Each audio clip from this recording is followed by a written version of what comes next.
本人同埋經民聯嘅同事都支持通過簡樸房條例草案。首先，我要讚揚今屆特區政府敢於迎難而上，有決心有魄力去處理劏房呢個積存已久嘅老大難問題。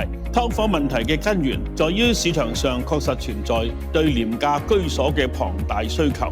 呢個讓我諗起自己嘅童年。我小時候喺九龍城嘅唐樓長大，一個單位裏邊咧就住咗好多戶人家，有梗房亦都有板間房。但係當時咧，我哋並不需要劏房，因為大家共用單位原有嘅廚房同埋廁所。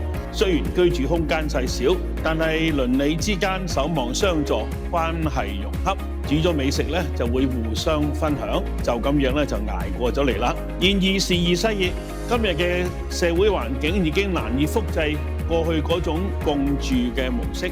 香港現時咧係大約有11萬個住戶樓宇分間單位，涉及超過22萬嘅市民。呢啲所謂劏房當中不少生活環境惡劣，不單空間狹小，甚至存在消防、結構安全、衛生等嘅重大隱患。